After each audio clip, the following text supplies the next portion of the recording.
अस्सलामुअलैकुम of camera stories के एक न्यू एपिसोड के साथ मैं हूं Mazhar Malik. Thank you so much and love you so much आप सबके उस प्यार भरे फीडबैक का जो आप मुसलसल मुझे व्हाट्सएप पे और प्रोग्राम के नीचे कमेंट्स की सूरत में देते हैं। अल्लाह ताला आप सबको बहुत ज़्यादा खुशियाँ दे।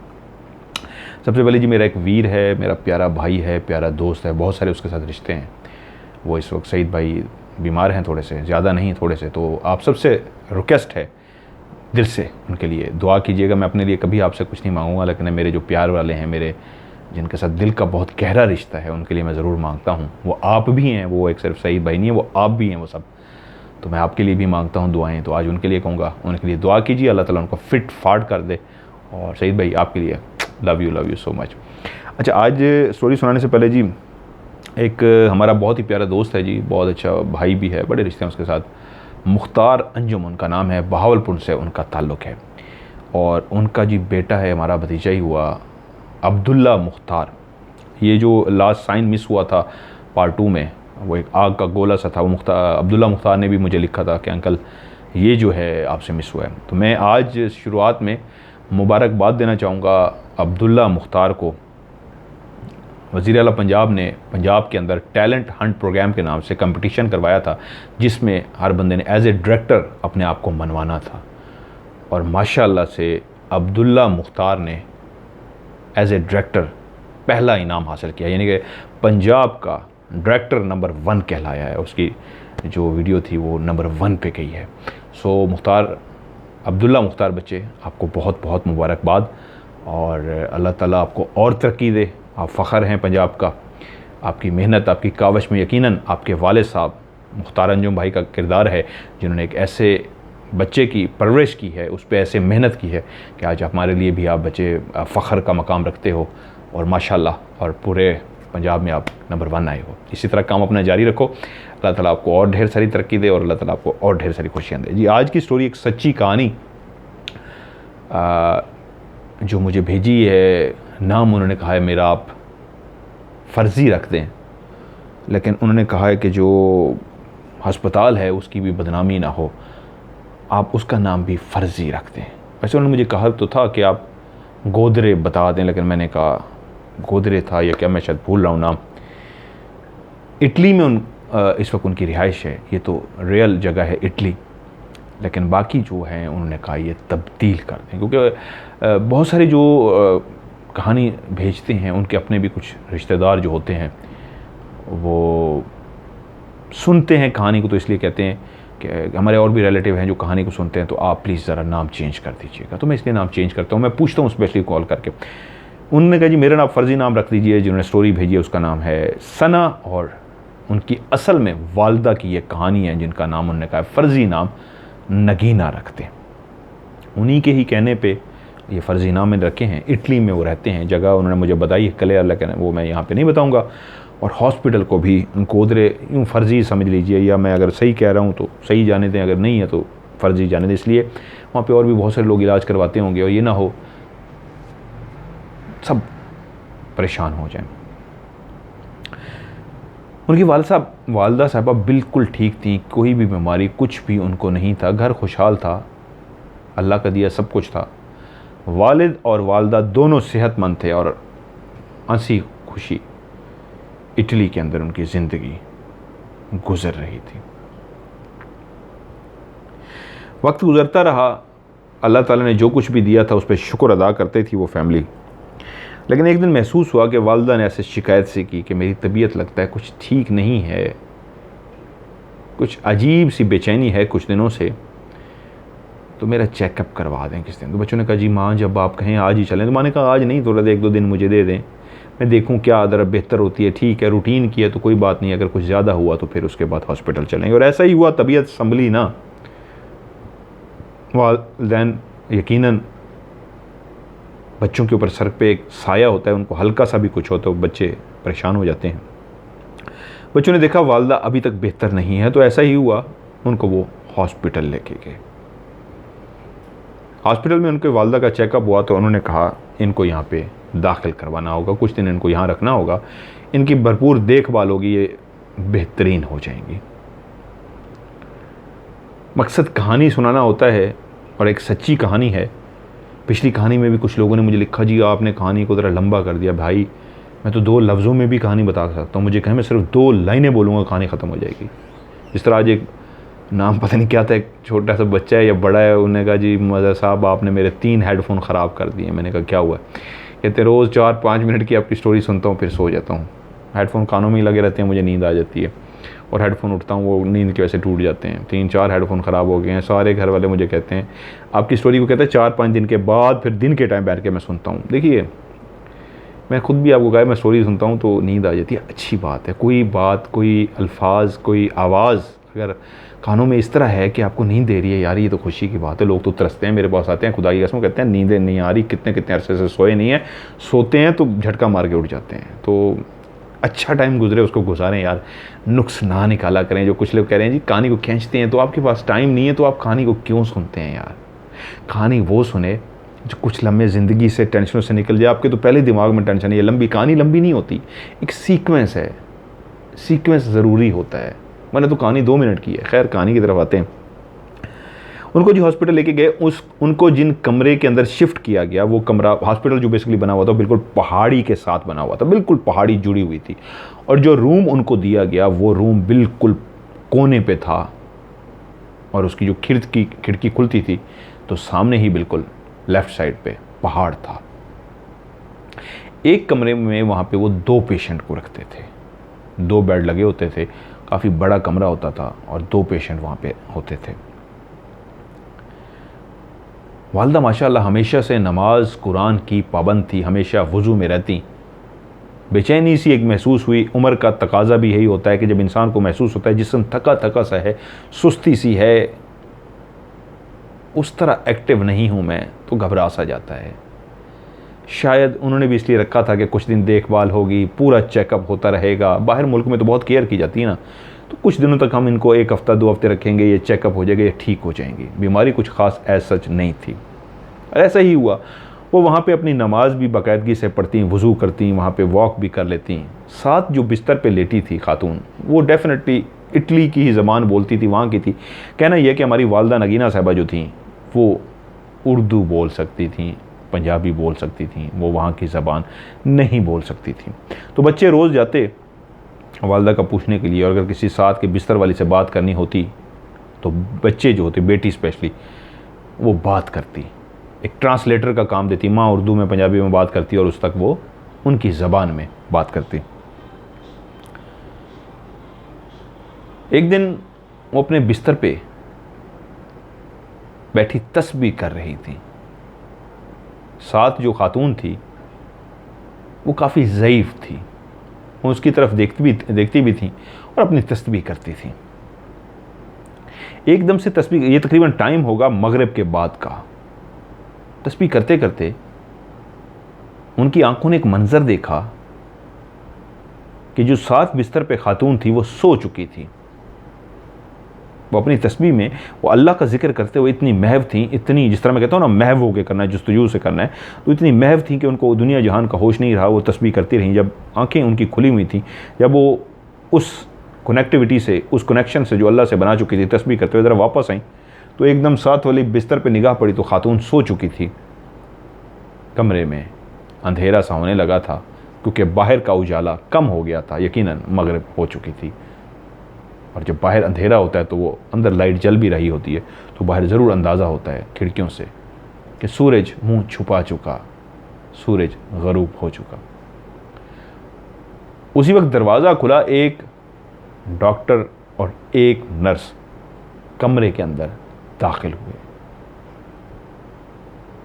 ये टाइम ऐसा था कि इस वक्त अमूमन डॉक्टर नहीं आता था, नर्स फिर भी आ जाती थी अगर पेशेंट को चेक करने के लिए, जो एक रूटीन का जिस तरह चक्कर होता है वो करने के लिए। तो नर्स का आना तो उनको अजीब सा नहीं लगा, लेकिन डॉक्टर उस वक्त आया था तो वो उस वक्त ज़रा इस बात पे चौंकी कि डॉक्टर इस वक्त क्या करने आया, क्योंकि साथ वाली भी सो चुकी थी, उसकी भी कोई कंप्लेन नहीं थी, तबीयत ख़राब नहीं थी और वो भी बिल्कुल ओके बैठी हुई थी, तो डॉक्टर का क्या काम। लेकिन उन्होंने देखा डॉक्टर और वो नर्स जिन्होंने वहाँ के हॉस्पिटल के हिसाब से कपड़े पहने हुए थे, दोनों चलते हुए आए। उनके मुंह नीचे की तरफ थे, यानी आंखें उन्होंने झुकाई हुई थी, ऊपर की तरफ नहीं देख रहे थे।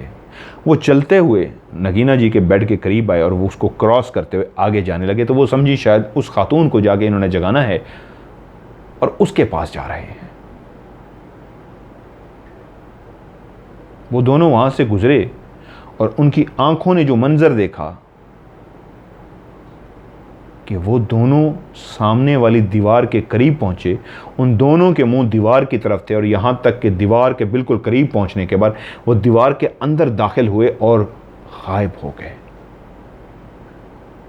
वो जो सर झुका के डॉक्टर और नर्स आए थे, वो चलते हुए जब उनके बेड को क्रॉस करके दूसरी खातून के बेड को क्रॉस करके दीवार के करीब पहुंचे तो रुके नहीं, दीवार को क्रॉस करके गायब हो गए। वो जो तस्बीह में मगन थी, एकदम से उनको ऐसा लगा शायद उनको नींद का झटका लगा है, शायद वो थोड़ी सी खो सी गई हैं। क्योंकि जिस वक्त मैंने कहा ना लफ्ज़ कनेक्टिविटी, जिस तरह वो बैठे बैठे इंसान जब अपनी इबादत करता है बाज़ औक़ात, तो इबादत करते हुए तस्बीह पढ़ते हुए आपको भूल जाता है। आप मस्जिद में बैठे हैं, आप कमरे में बैठे हैं, मुसल्ले पे बैठे हैं, किसी जगह पे बैठे हैं, बाज़ दफ़ा आप इबादत करते हुए इधर उधर देख रहे होते हैं, यूँ देख रहे होते हैं। बाज़ औक़ात आप इस दिलचस्पी से इस तरह दिल लगा कर इबादत करते हैं कि इर्द गिर्द की जगह को भूल जाते हैं। शायद वो भी इस अंदाज़ में इबादत कर रही थी कि कुछ लम्हे के लिए भूल गई थी और जब उन्होंने देखा हो मैं तो अपने कमरे में हूँ, ये मैं कहाँ हूँ, मैंने कमरे में, खातून वो सो चुकी हैं। और उसके बाद उन्होंने जब डॉक्टरों को, नर्स को गायब होते देखा तो फिर उनके ज़हन ने कहा शायद मैं नींद में हूँ। उन्होंने अपने सर को झटका सा दिया और अपने बिस्तर से उठी और मुंह पे जाके छींटे मारे और कहा मेरे ख्याल में मुझे नींद लेनी चाहिए कि मैं काफ़ी दिनों से सो नहीं पा रही हूँ, मेरे ख्याल में मुझे रेस्ट करनी चाहिए। वो आई, आंखें बंद कर की और सो गई। अगले दिन बेटी आई तो उन्होंने ये बात अपनी बेटी को भी बताई कि ऐसे ऐसे कल मेरे साथ हुआ है, मुझे लग रहा है मुझे नींद की कमी हो रही है और जागती आंखों के साथ भी इस तरह हो रहा है मेरे साथ। बेटी ने कहा माँ जी यकीनन सी बात है, जब इंसान ने नींद पूरी ना ली हो तो ऐसा हो जाता है, ये कोई परेशानी वाली बात नहीं, इस तरह महसूस हो जाता है। वो एक दिलेर खातून थी, बहादुर खातून थी, वो इन चीज़ों से डरने वाली नहीं थी। मज़ीद कुछ दिन वहीं पे रहीं और उसके बाद डॉक्टरों ने कहा अब ये बिल्कुल ठीक हैं, आप इनको घर लेके जा सकते हैं। बच्चों ने अपनी माँ को साथ लिया और घर पहुँच गए। माँ घर में बिल्कुल ठीक थी, उसी तरह रूटीन की ज़िंदगी शुरू हो गई। लेकिन कुछ दिनों के बाद फिर माँ को लगा कि उनकी तबीयत में फिर एक अजीब सी बेचैनी सी है, फिर एक अजीब सा मसला सा है और वो अपने आप को नॉर्मल फील नहीं कर रही थी। बेटी से कहा वही बात कि मुझे लग रहा है मुझे फिर एक दफ़ा डॉक्टर के पास जाना चाहिए, तबीयत बेहतर नहीं है। और बेटी ने भी नोट किया, सना ने, कि मामला कुछ ऐसा है। कुछ दिन तो माँ ठीक रही हैं लेकिन फिर अब वो डिस्टर्ब सी लग रही है कि ना इनको हॉस्पिटल लेके जाएं। जब वो दोबारा से उनको हॉस्पिटल लेके गए तो उन्होंने कहा नहीं, इनको दोबारा से एडमिट करना होगा। एसी की हवा डायरेक्ट आंखों पे लगती है, इसलिए मेरी आंखें में इस तरह झपकता हूँ। और क्या हुआ, उनको फिर से उसी कमरे में जहाँ पे पहले उनको ठहराया गया था, वो रूम जो सबसे लास्ट में था, वो रूम जिसकी खिड़की बिल्कुल पहाड़ के करीब खुलती थी, वो रूम जहाँ पे डॉक्टर और नर्स दीवार क्रॉस करके बाहर चले गए थे, उसी रूम में वही बिस्तर उनको दोबारा से दे दिया गया जिस बिस्तर पर कुछ अरसा वो गुजार के गई थी। फ़र्क था तो सिर्फ उस बिस्तर का था जो साथ वाला बिस्तर था जहाँ पे पहले कोई और ख़ातून थी। अब जो ख़ातून थी वो एक ऐसी बूढ़ी ख़ातून थी जो बिल्कुल ना उठ सकती थी ना बैठ सकती थी, यहाँ तक कि वॉशरूम में भी नहीं जा सकती थी। उनका जो भी ट्रीटमेंट था उस बिस्तर तक ही मौजूद था।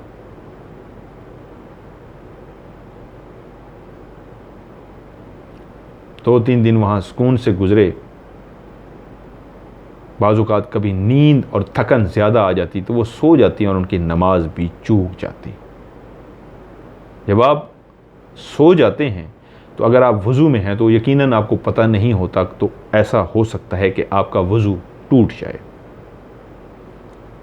इसलिए कहते हैं कि अगर आपका वज़ू है और आपकी आंख लगी है गहरी कि आप सो गए हैं, बेशक आप 5 मिनट के लिए भी सो गए हैं, तो आपको वज़ू दोबारा करना पड़ेगा, क्योंकि बाद शक किया जाती है, हो सकता है कि आपका वज़ू टूट गया हो। ये ज़रूरी नहीं इस वक्त बताना क्यों टूटता है।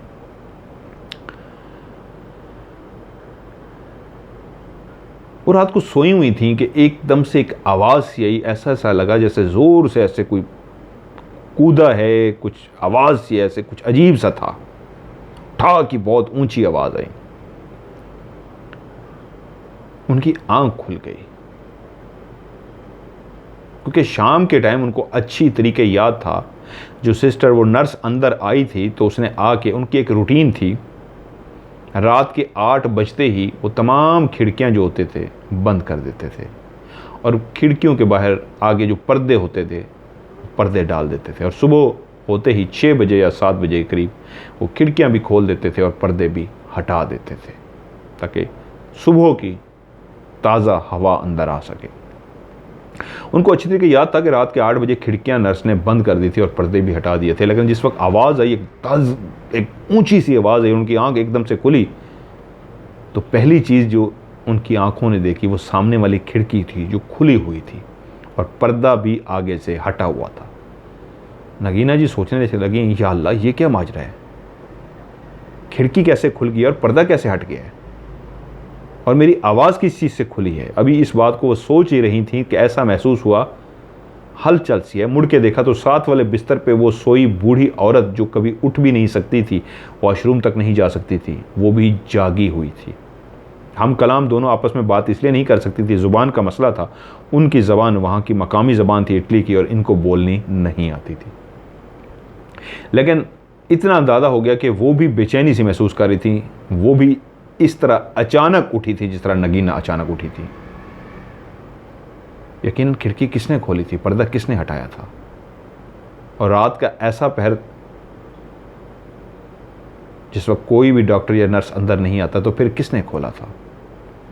वो एकदम से अपने बिस्तर पे उठी, सीधी वॉशरूम में गईं, बावुज़ू हुई, वज़ू करके वो वापस आई। खिड़की को उन्होंने बाहर झांक के देखा, कोई भी नहीं था। उन्होंने खिड़की बंद की, पर्दा आगे किया और अपने बिस्तर पर आकर तस्बीह करने लगी।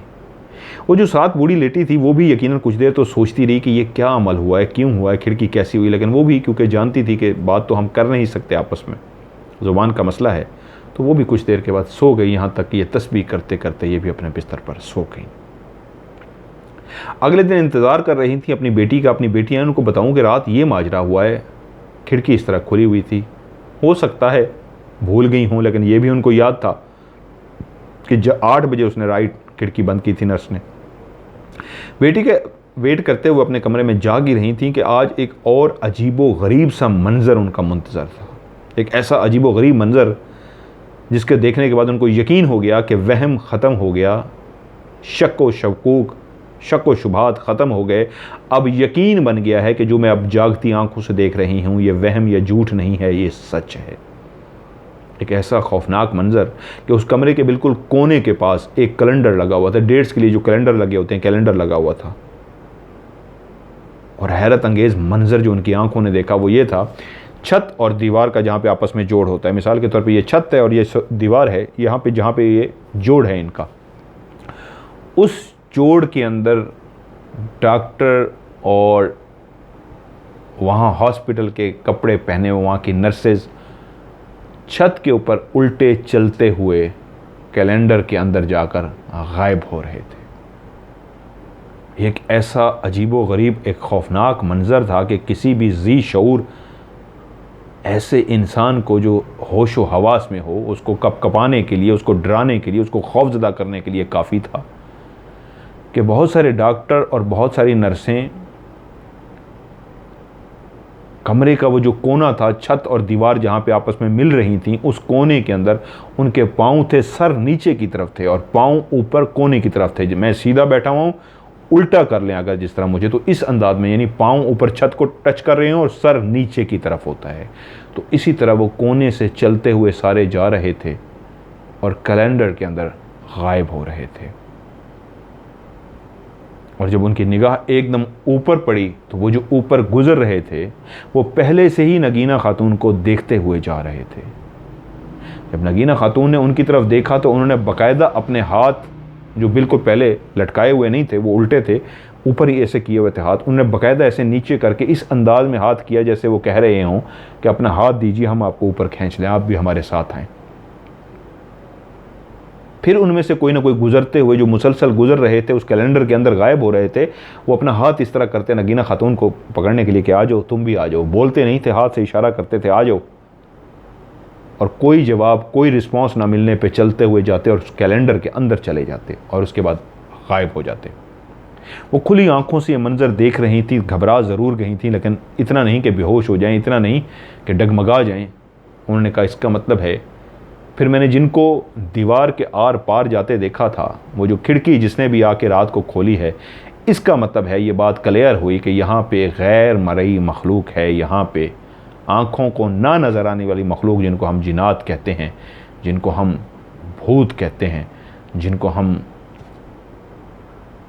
हवाई मखलूक कहते हैं, ये वही हैं। थोड़ी देर के बाद जैसे ही दरवाजे से बेटी अंदर दाखिल हुई तो वो सब के सब गायब हो चुके थे। बेटी ने आके माँ को सलाम किया और देखा माँ उलझी हुई हैं, अजीब से अंदाज में हैं, कभी बेटी को कभी ऊपर छत की तरफ देख रही हैं। तो बेटी ने ऊपर छत की तरफ देखा और जब बेटी को कुछ ना नज़र आया तो माँ से पूछा क्या हुआ। तो माँ ने स्टोरी सुनाई कि मैं तुम्हारा वेट कर रही थी रात वाली बात बताने के लिए कि खिड़की वाली बात ये हुआ है, लेकिन जो अभी मंजर देखा है वो ये है कि उल्टे यहाँ से सारे जा रहे थे, उस कैलेंडर के अंदर गायब हो रहे थे। बेटी बात को सुन के हैरान हुई, कुछ देर वो भी तकती रही, माँ से पूछा और चलती हुई उस कैलेंडर के पास गई। उस कैलेंडर को यहाँ तक कि हटा के भी देखा, पीछे कुछ भी नहीं था सिवाय उस दीवार के जो हर तरफ दी गई थी। उसने कहा माँ वहाँ तो सिर्फ दीवार है, वहाँ तो कुछ नहीं है। तो माँ ने कहा बच्चे मैंने यहाँ पे वो मंज़र देखा है जो वहम नहीं है, जो शक नहीं है, वो यकीनन था।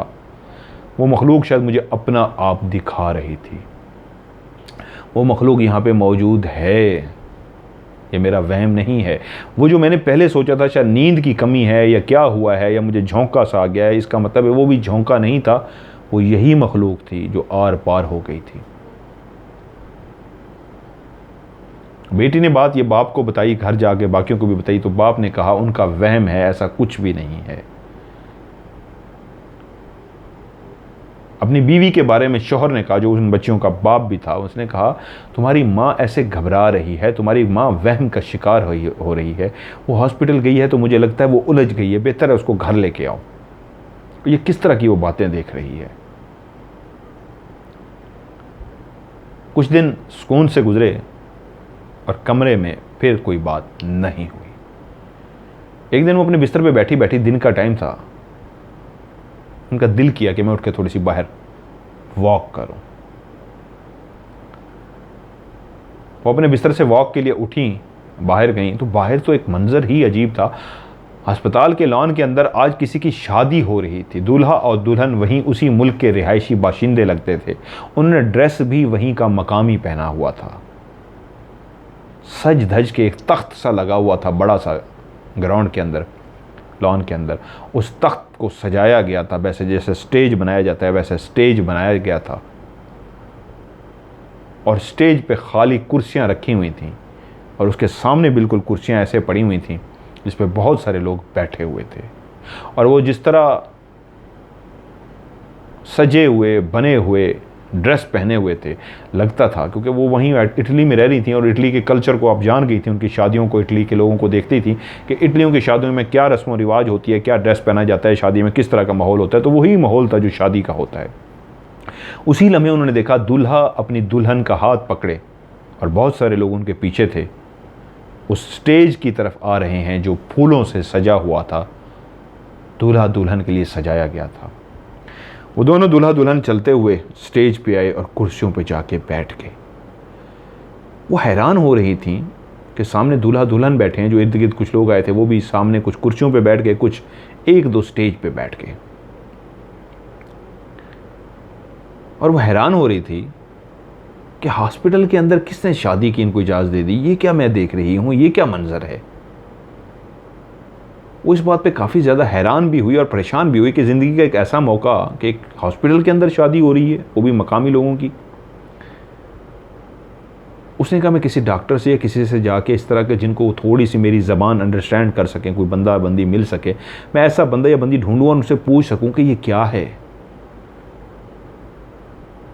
वो अपनी जगह से वापस आई, इधर गई, बंदों को ढूंढने की कोशिश की, बात करने की कोशिश की, और जब समझ आया कि कोई भी मेरी लैंग्वेज को नहीं जानता तो उनके जहन में आया मैं बेटी से बात करूं, लेकिन बेटी इस वक्त तो नहीं आ सकेगी, वो तो जॉब में बिज़ी होगी, चलें छोड़ें इसको, मैं इनको कम से कम फंक्शन तो देख लूं। और जैसे ही वो वापस 2 से 3 मिनट के बाद उसी लॉन में पहुंची तो ये देख के चौंक गई कि लॉन में ना बंदा ना बशर, ना ही कोई वहाँ पे स्टेज था, ना ही वहाँ पे दूल्हा दुल्हन, और ना ही वहाँ पे बाराती, वहाँ पे कोई भी नहीं था। अपने आप से बोली, या खुदाया ये क्या माजरा है, ये क्या मामला है, ये क्या माजरा है।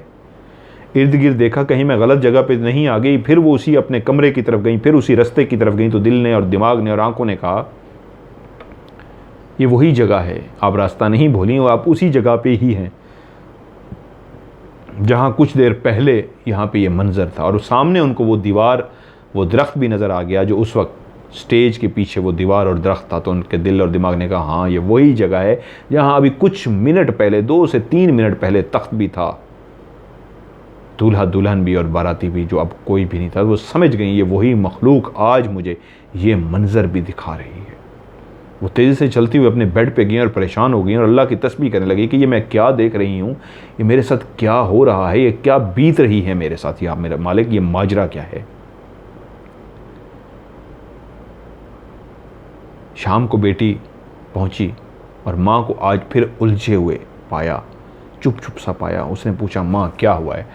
माँ ने माजरा सुनाया बेटी को और बेटी भी हैरान हो गई कि आप सच कह रही हैं। माँ ने कहा, हाँ बच्चे मैं सच कह रही हूँ। तो उसने कहा, क्या आप मुझे वो जगह दिखा सकती हैं। उसने कहा, हाँ। हाथ पकड़ के वो वहाँ पे बेटी को लेके गई और वही बहा ये रही वो निशानी उस दरख्त की, उस दीवार की, जहाँ पे तख्त था, जहाँ पे वो स्टेज सजा था और जहाँ पे बाराती बैठे थे। यहाँ पे मैंने उन सबको देखा है। बच्ची भी उलझ गई कि माँ जो कुछ देख रही है, जो कुछ बता रही है, या अल्लाह ये क्या माजरा है, ये क्या चल रहा है। बाप से वो बात करना छोड़ दिया था बच्चों ने, क्योंकि बात का कहना यह था कि तुम्हारी माँ परेशान है, दिमागी किसी टेंशन में है या वहम का शिकार हो गई है, ऐसा होता नहीं है जिस तरह वो बता रही है। कुछ दिनों के बाद जहाँ पे वो माजरा हुआ वो ये था कि वो अपने बिस्तर पे सो रही थी। अब ऐसा होता था कि वो कोशिश करती थी कि वज़ू में ही हर वक्त रहें, क्योंकि उनको लगता था कि वज़ू में कोई चीज़ उनके करीब नहीं आती।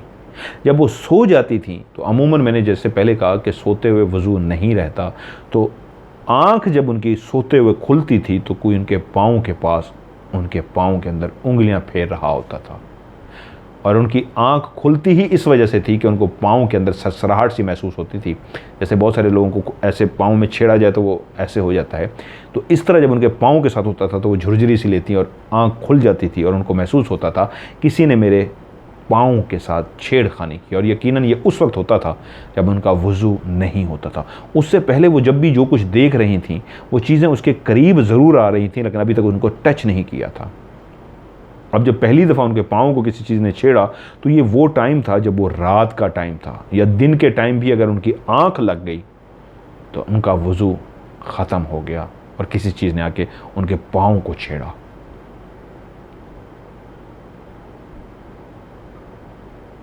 अब इस खौफ की वजह से वो कम ही सोती थी कि अगर मैं सो गई मेरा वज़ू ख़त्म होगा और वो चीज़ें आके फिर मुझे छेड़ेंगी, इसलिए वो ज़्यादातर वज़ू में ही रहती थी। एक दिन वो अपने बिस्तर पे लेटी हुई तस्बीह कर रही थी कि तस्बीह करते करते उनको महसूस हुआ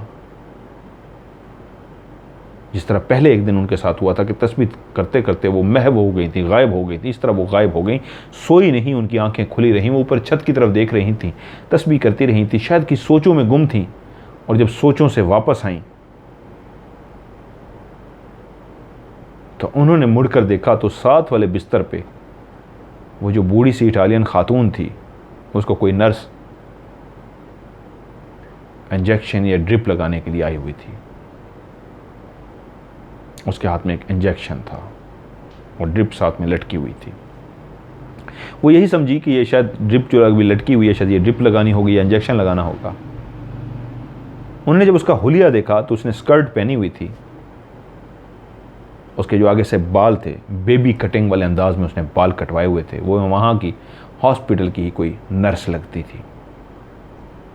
लेकिन जैसे ही वो नर्स जो नीचे उस बूढ़ी सी खातून की तरफ देख रही थी, उस नर्स ने जैसे ही सर उठाकर ऊपर नगीना को देखा तो नगीना उसकी आंखों में देख के डर सी गई। उसकी आंखें बहुत अजीब सी थीं। उनकी उन आंखों को देख के खौफ सा झलकने लगा।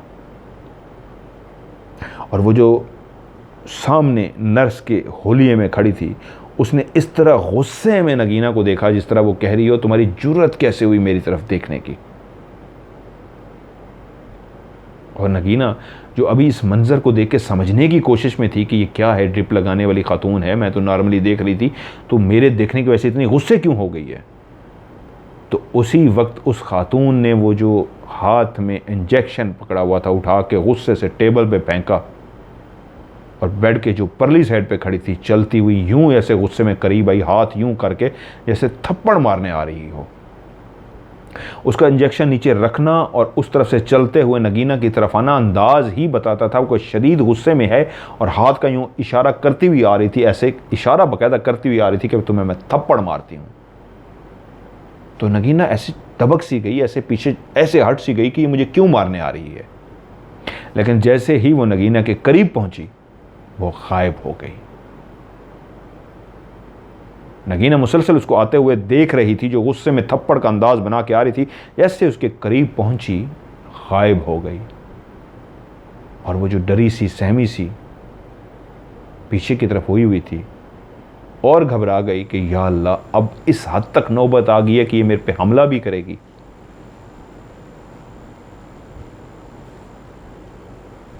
क्योंकि वो उस वक्त वुज़ू में थी और उसका कॉन्सेप्ट ये बन चुका था, उसका माइंड ये बार बार उसको कहता था कि जब तक तुम वुज़ू में हो ये चीज़ें तुम्हारे करीब नहीं आ जाती, जब तुम सोती हो तो ये चीज़ें तुम्हें छेड़ती हैं। तो अब वो डर गई थी कि आज तो उसने धमकी भी दे दी थी अंदाज में कि थप्पड़ मारूंगी। बेटी आई तो बेटी को नगीना ने फिर ये बात बताई कि आज तो हद ही हो गई, आज तो मुझे उसने इस तरह ही किया है।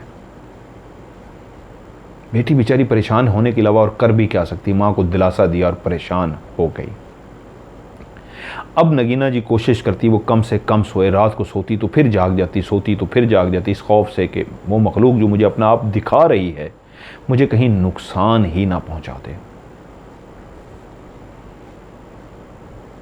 एक दिन ऐसे हुआ कि कुछ एक हफ्ता पूरा गुजर गया कि उनकी नींद बिल्कुल कम हो गई कि खौफ की वजह से वो सो नहीं पा रही थी।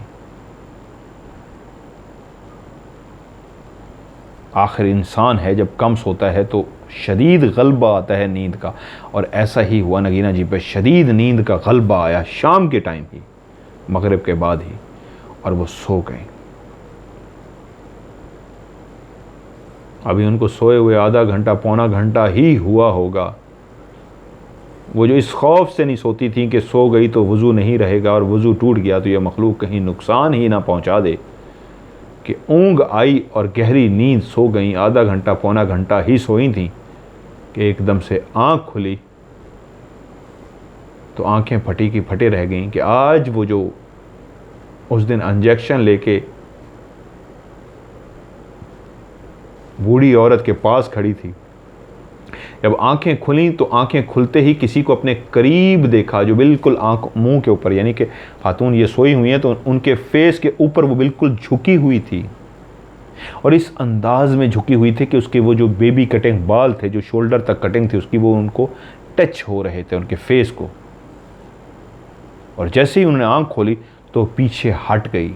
अब खुदा बेहतर जाने वो क्या कर रही थी उनके मुंह के ऊपर झुक के, ये नगीना जी नहीं जानती थी। जैसे ही नगीना जी की आंख खुली तो एकदम से पीछे हट गई, और पीछे हटते ही जो उसने खातून ने पहला काम किया, नगीना जी के मुंह पे थप्पड़ रसीद किया।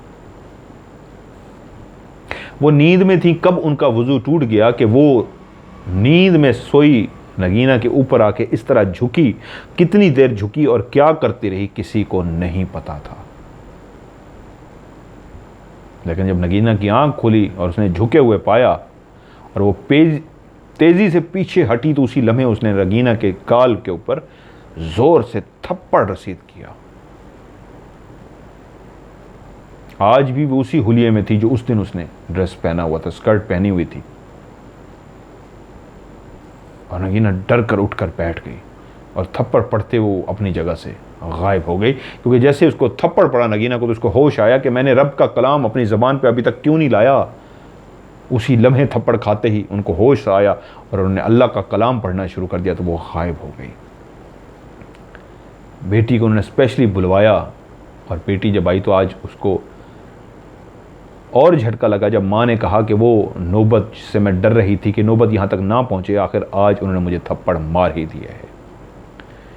बच्चों को यकीन आहिस्ता आहिस्ता अब आने लगा था कि माँ झूठ नहीं बोलती, माँ बीमार भी इतनी नहीं है कि ज़हनी तवाज़ुन खो बैठी है, इतनी भी बीमार नहीं है कि उनका दिमाग काम नहीं करता, बल्कि कुछ ना कुछ वाक़ई है कि मखलूक जुड़ चुकी है उनके साथ जो उनको मुसलसल डिस्टर्ब कर रही है। अब हालात, अब सिचुएशन ऐसी चलनी शुरू हो गई कि अब उनको मुसलसल कोई ना कोई, कभी कहाँ खड़े हुए, कभी कोई उल्टा चलते हुए, कभी कोई बैठे हुए, वो मखलूक अब मुसलसल उनको अपना आप क्लियर दिखाना शुरू हो गई थी। जब भी दो बेटियों में से जो बेटी भी माँ के पास जाती तो माँ उनको बताती, कभी वो नज़र आ रहा है, कभी वो, कभी वो, कभी वो, कभी वो।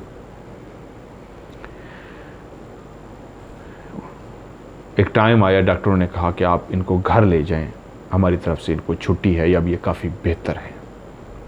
दोनों बेटियों ने शुक्र अदा किया अल्लाह ताला का कि शुक्र है अल्लाह ताला का कि हमें इस मुसीबत से जान छूटेगी, जो मखलूक हमारी माँ को परेशान कर रही है अब वो अपने घर में होंगी, कम से कम उनका खौफ, उनका वहम ख़त्म हो जाएगा। वो हर वक्त हमारी माँ हमारी आंखों के सामने होगी, कोई परेशानी वाली बात नहीं होगी।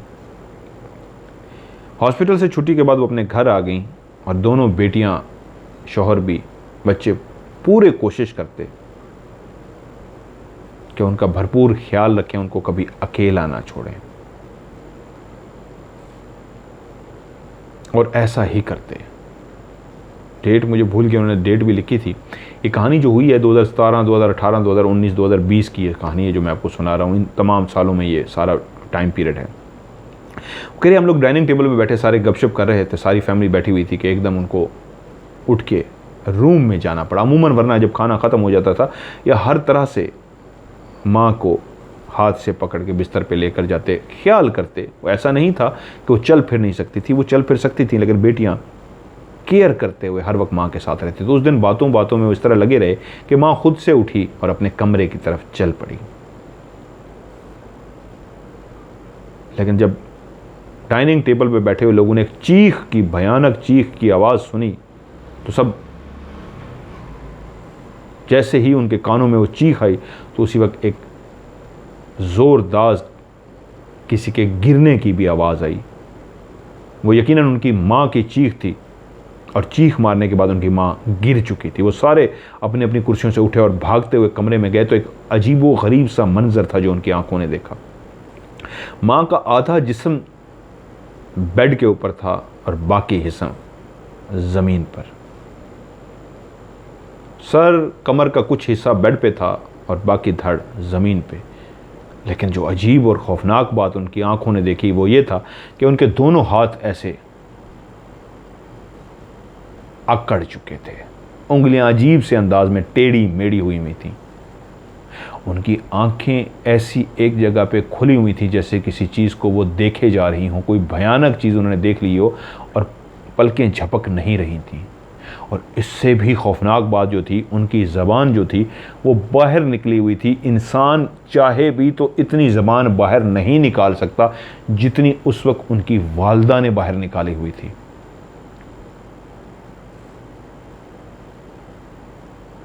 वो थोड़ा सा शक जो उनके वालिद को था, जो अमूमन कहते होते थे इसका वहम है, ये है, वो है, वो इन बातों को नहीं मानते थे। आज उन्होंने भी जो मंज़र देखा वो एक ऐसा मंज़र था कि एक इंसान, एक बशर कोशिश भी करे तो अपनी ज़बान एक लिमिट तक बाहर निकाल सकता है, इतनी ज़्यादा बाहर नहीं निकाल सकता। जो उस शख्स ने अपनी बीवी को इस रूप में देखा कि उसकी ज़बान अच्छी खासी बाहर निकली हुई थी, आंखें काफ़ी बड़ी बड़ी नज़र आ रही थीं और एक ही जगह पे टिकी हुई किसी चीज़ को देखी जा रही थी और हाथ पांव मुड़ चुके थे। ज़बान का बाहर इस तरह ज़्यादा बाहर आ जाना सब घर वालों को यकीन दिला गया मामला कुछ और है। अब वो जो शख्स उनका शौहर कहता था कि नहीं, शक है, वहम है, कुछ भी नहीं है, उनके दिल में भी धड़कन तेज़ हो गई, धड़का सा लग गया कि बात कुछ और है। वाकई वो जो कुछ इतनी बातें मेरे कानों में पहुंची हैं, अब लगता है कि वो सच है। दोनों बेटियों ने जाती माँ को हाथ पकड़े और ऐसे हाथ मसलने शुरू कर दिए, उंगलियां सीधी करने की कोशिश की। एक बेटी ने उधर से हाथ पकड़ा और एक बेटी ने उधर से हाथ पकड़ा और फौरी तौर पे वो कहती हैं हमने आयतुल कुर्सी पढ़ना शुरू कर दी। सना कहती हैं कि मैंने जैसे ही आयतुल कुर्सी पहले मैंने शुरू की, मैंने जैसे ही आयतुल कुर्सी पढ़नी शुरू की तो मेरी माँ, जिसकी आंखें एक जगह पे टिकी हुई थी, जो एक जगह पे टिकटिकी बांधे देखी जा रही थी, एकदम से वही आंखें घूमी मेरी तरफ। अब वो और बड़ी हो गई थी और गुस्से में लाल हो रही थी, जैसे कि तुम आयतुल कुर्सी पढ़ क्यों रही हो, रोको इसको। और वो गुस्से से लाल हो गई, आंखें जो पहले बिल्कुल वाइट सी थी अब लाल हो गई और गुस्से से मेरी तरफ इस तरह देख रही थी कि क्यों पढ़ रही हो, इसको रोको। उसी लम्हे दूसरी जो साइड पे बेटी खड़ी थी उसने भी अपनी आवाज़ थोड़ी सी ऊंची कर दी आयतुल कुर्सी की, तो आंखें फौरी तौर पे घूम के उस बेटी की तरफ गई कि तुम भी इसको बंद करो, खामोश हो जाओ। लेकिन दोनों बेटियां पढ़ती रहीं। वो खातून जिसने बच्चों को आज तक प्यार ही प्यार दिया था, जब बच्चे भी उस कमरे में आ गए तो गुस्से से बोली, तुम यहाँ खड़े क्या कर रहे हो, निकलो मेरे कमरे से। तो वो हैरान हो गए, जिसने ज़िंदगी में बच्चों को कभी डांटा ही नहीं था, आज वो डांट रही थी। तो पूरे घर को आज यकीन आ चुका था मामला कुछ और है। और उसके बाद फिर सिलसिला ऐसे हुआ, पढ़ते फूंके मारते रहे, पढ़ते रहे, फूंके मारते रहे, यहाँ तक कि उनकी वालदा बेहतर तो हो गई, नॉर्मल तो हो गई और होश में भी आ गए। उन्होंने कहा कि अब मुझे सोने दो, मुझे नींद आ रही है। वो अपनी जगह पे सो गए। लेकिन घर वाले अब सर पकड़ के बैठ गए, यहाँ तक कि नगीना के शोहर भी, कि अब बात वहम से निकल चुकी है, यकीन में बदल चुकी है, नगीना के साथ कोई मसला है। अब क्या होने लगा कि उनकी नमाजें आहिस्ता आहिस्ता छूटने लगीं, उनका हर वक्त वज़ू में रहना आहिस्ता आहिस्ता ख़त्म होने लगा और उनकी तबीयत बेचैन सी रहने लगी, उलझी से रहने लगी, पहले से भी तबीयत ज़्यादा ख़राब होने लगी। यहाँ तक कि फिर उनको एक और हॉस्पिटल में बच्चे लेके गए। वो जो चीज़ें उनके साथ हॉस्पिटल में अटैच थी, असल में जब वो हॉस्पिटल को छोड़ के घर आई थी तो वो घर तक उनके पीछे आ गई थी। अब वो जहाँ पे भी जाती थी वो चीज़ें उनके पीछे जाती थी। उन्होंने क्या किया, उस घर को ही छोड़ दिया। वो कहते हैं पहले हमने एक फ्लैट लिया हुआ था, हमने उस घर को छोड़ा और एक जाके एक बड़ा सा घर लिया जिसके साथ एक बहुत बड़ा पार्क भी था, कि शायद घर का माहौल बदलने से उन चीज़ों से जान छूट जाए। लेकिन उन चीज़ों ने वहाँ पे भी पीछा नहीं छोड़ा, उस घर में भी पहुँच गई। उस घर में भी माँ बताती उनको वो सब कुछ नज़र आ रहा है जो पिछले घर में नज़र आता, वो सब कुछ नज़र आ रहा था। अब सिलसिला शुरू हुआ, कहती हैं पाकिस्तान में उन आमलों के साथ राब्ता करने का, जो आमिल थे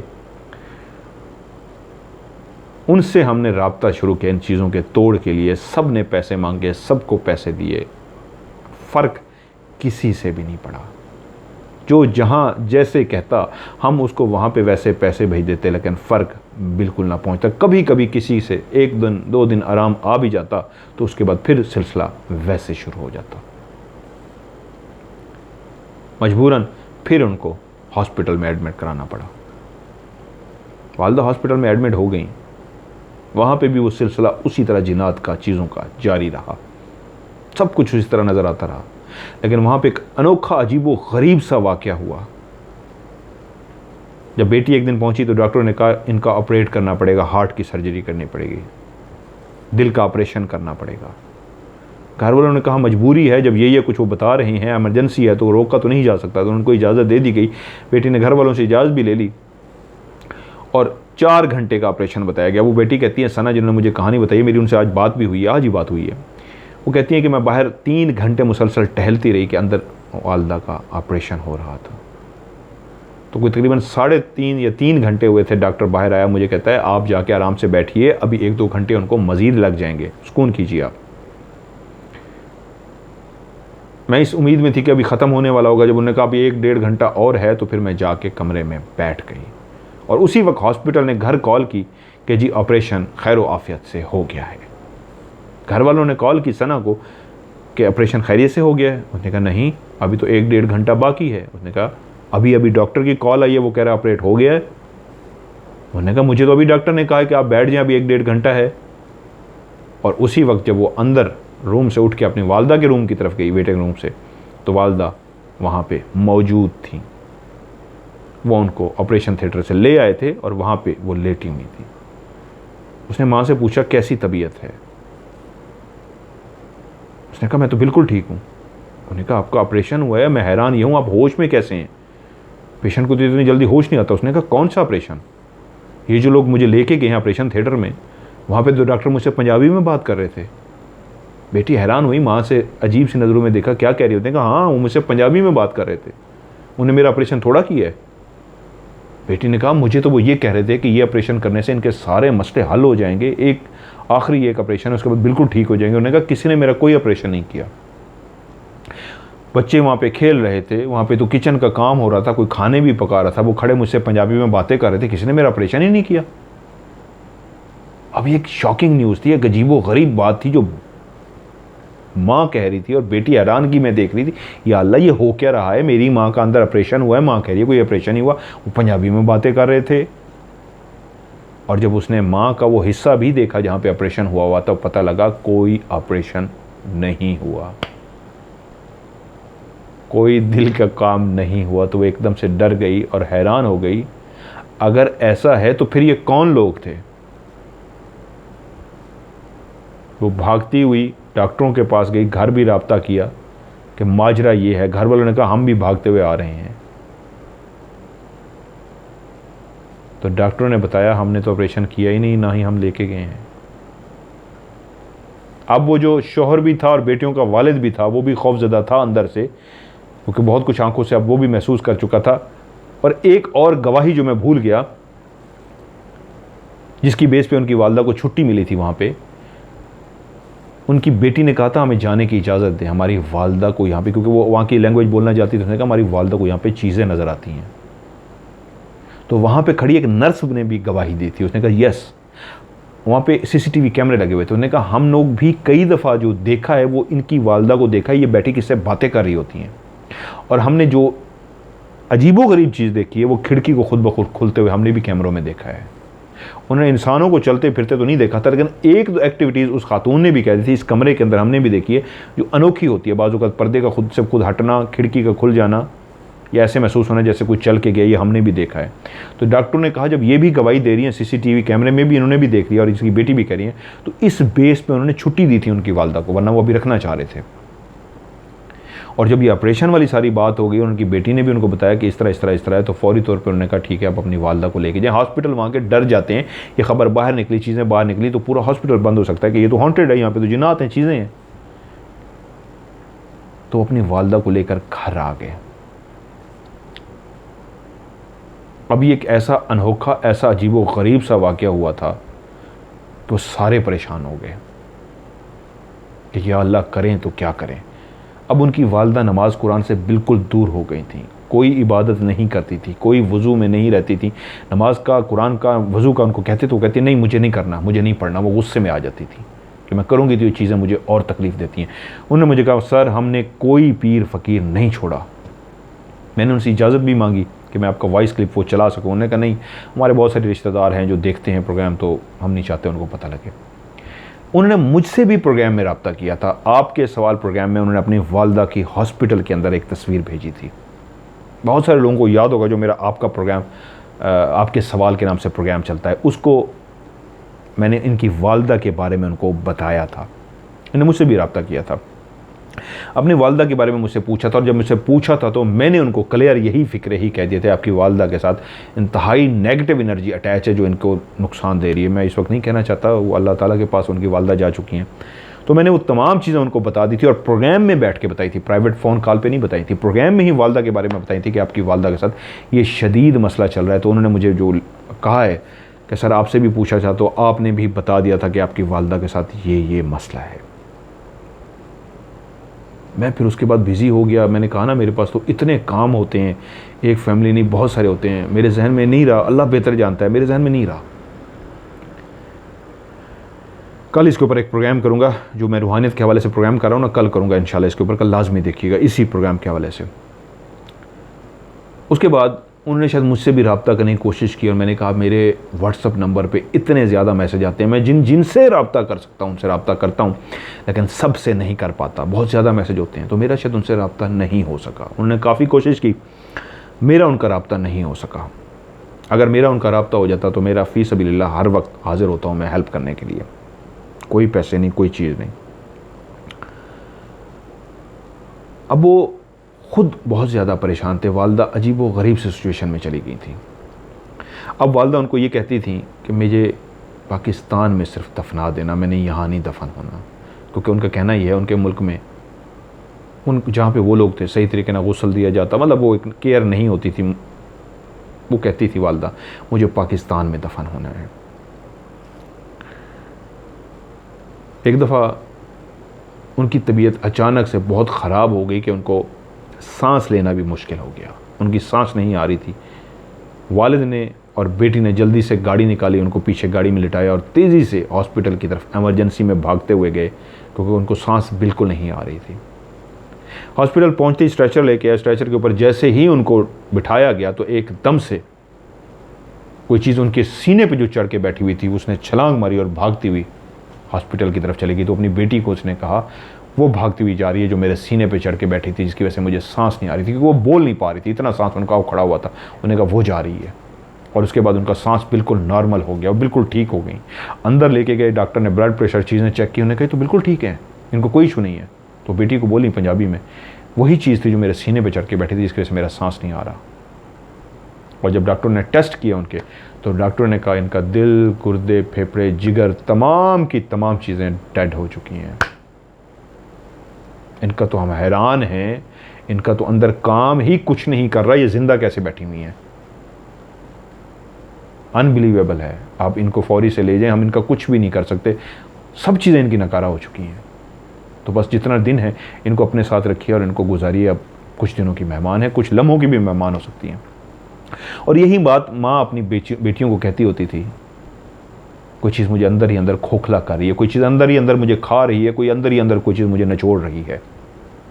मैंने कहा ना, मेरा राब्ता हो जाता शायद मैं ज़रूर कुछ ना कुछ करता। इसलिए ये मैं प्रोग्राम शुरू कर रहा हूँ कि मेरा जब राब्ता नहीं हो सकता लोगों से तो फिर मैं क्या करूँ। एक एक बंदे का तो नहीं कर सकता, तो इसलिए मैंने सिखाने वाला अमल शुरू किया कि सब देखें, टाइटल देख के नहीं कि ये टाइटल है, ये हमारे काम का नहीं। जो भी प्रोग्राम मैं अपलोड करूँ ना रूहानियत के हवाले से, आप लाजमी देखें, आप लोग, आपके काम आएगा। जो ऑफ कैमरा स्टोरी सुनते हैं आप सब देखें और इसको आगे भी भेजें ताकि लोगों के काम आए। ये सदका जारिया, आपको भी सवाब होगा। खैर, जब डॉक्टर ने ये बता दिया तो माँ एक ही रट लगाती थी कि मुझे पाकिस्तान में मरना है। तो किसी खातून ने नेट पे एक नंबर लिखा हुआ था, एक अल्लाह वाले हैं जो ये काम करते हैं। तो बेटी कहती है मैंने उनसे रब्ता किया कि कुछ इतना ही कर दीजिए हमारी माँ पाकिस्तान खैरियत से पहुँचे। तो उस अल्लाह वाले ने भी एक बहुत बड़ी रकम की डिमांड की कि इतना लगेगा तो मैं कर दूंगा। उन्होंने वो मोटी बड़ी रकम उस अल्लाह वाले को दी, लेकिन किया उसने भी कुछ नहीं। बेटियां माँ से हमेशा प्यार करती हैं और आखिरी ख्वाहिश माँ की, उनको पता था कि माँ ने बचना नहीं है, जान वो भी गई थी, बस एक ख्वाहिश थी कि किसी तरीके इनको पाकिस्तान ले जाएं। तो वो दिन रात माँ पे पढ़ती हैं और अल्लाह ताला से गिड़गिड़ा कर दुआ करती। वो नगीना खुद भी अल्लाह ताला से दुआ करती किस तरीके वो पाकिस्तान पहुँच जाए। अल्लाह ताला को शायद ये मंजूर था कि वो पाकिस्तान पहुँचे और ऐसा ही हुआ कि उनकी तबीयत थोड़ी सी संभली तो उन्होंने फौरी तौर पर टिकट करवाई और 14-15 घंटे का वो कह रही थी डिले हो गया था सफ़र, फ़्लाइट। वो 14-15 घंटे का सफ़र करके खैरियत से वो पाकिस्तान भी पहुंच गई। वहाँ कुछ दिन अपने सबसे बाकी ख़ानदान वालों से मिली, लेकिन 20 दिन वहाँ पे कहते हैं जिना हॉस्पिटल के अंदर वो एडमिट रहीं और 20वें दिन वो अल्लाह को प्यारी हो गई। वो उनकी जो ख्वाहिश थी वो पूरी हो गई वहाँ पे कि अगर वहाँ उनकी डेथ होती और वहाँ से उनकी डेड बॉडी पाकिस्तान भिजवाई जाती तो बहुत प्रॉब्लम आते हैं, 10-15 दिन लग जाती है, इतनी देर में बॉडी ख़राब हो जाती है। लेकिन अल्लाह ने उनकी ये ख्वाहिश पूरी कर ली कि वो पाकिस्तान नहीं और पाकिस्तान में ही उनकी डेथ हुई और उनको यहीं पे ही ज़मीन के सुपुर्द किया गया, दफन किया गया। जब उन्होंने मुझसे रब्ता किया, उन्होंने कहा सर आपसे भी रब्ता किया था, आपने भी बताया था, लेकिन हमने आपसे बहुत रब्ता किया, नहीं हो सका। तो मैंने उनको ये कहा मेरी बहन, इंशाअल्लाह मैंने ये जो प्रोग्राम शुरू किया है रूहानियत का, इसलिए शुरू किया है कि जिन लोगों को मुझसे रब्ता नहीं भी हो सकता तो हर प्रोग्राम को आप बैठ के देखें, हर प्रोग्राम को देखें और पूरा देखें, सिर्फ वो नहीं, ताकि हर चीज़ जो है समझाने के लिए, सिखाने के लिए, सिर्फ वो लाइनें नहीं जो वजीफ़े की हैं, बल्कि हर लाइन ही सिखाने के लिए, क्योंकि कायदे कानून भी उसमें है जो आपने फॉलो करने। तो इंशाल्लाह किसी को किसी भी आमिल के पास, पीर फ़कीर के पास जाने की ज़रूरत नहीं पड़ेगी। सो मैं जितने भी ये प्रोग्राम करूँगा, कल चलेगा प्रोग्राम बुध वाले दिन, तो आपने लाजमी देखना है और इसको आप लोगों ने ज़्यादा से ज़्यादा शेयर भी करना है। सो ये थी एक सच्ची कहानी जो उन्होंने मुझे भेजी और मैंने आपको सुनाई। और इंशाल्लाह इसी कहानी के वैसे नहीं, और भी इस तरह के बहुत सारे केस हैं जो मेरे सामने हैं कि लोगों ने लूटा हुआ कुछ नहीं। तो किसी को पैसा मत दीजिए, किसी को कुछ देने की ज़रूरत नहीं है। अल्लाह का कलाम आपके पास मौजूद है, तरीका मैं बताऊंगा, दिलचस्पी से दिल लगा के, जुस्तजू से, यकीन कामिल से करना पढ़ना आपने है। इंशाअल्लाह उसमें बरकत डालना, तासीर पैदा करना अल्लाह का काम है। सो आज की वीडियो से मज़हर मलिक आप सबसे इजाज़त चाहता है। अल्लाह ताला आप सबको ढेर सारी खुशियाँ दे। आप लोग भी स्टोरी मुझे भेजिए, इंशाल्लाह मैं उसको प्रोग्राम में शामिल करूँगा। मेरे व्हाट्सअप नंबर पे भेजिए या फिर मुझे mmtvraz@gmail.com और व्हाट्सअप का नंबर है +92 313 66 555 00। रिपीट कर देता हूँ, +92 313 66 55500। इसमें मुझे अपनी वॉइस मैसेज में स्टोरी भेजिए या फिर मुझे लिख के भेजिए, लेकिन एंड पे लफ्ज़ स्टोरी STORY स्टोरी लाजमी लिखिएगा। इंशाल्लाह मैं इसको जल्दी प्रोग्राम में शामिल करूँगा। सो आप सब लोगों के लिए ढेर सारी दुआएं। अल्लाह ताला आप सब लोगों को खुश रखे, अपना ढेर सारा ख्याल रखिएगा। खुदा हाफिज़।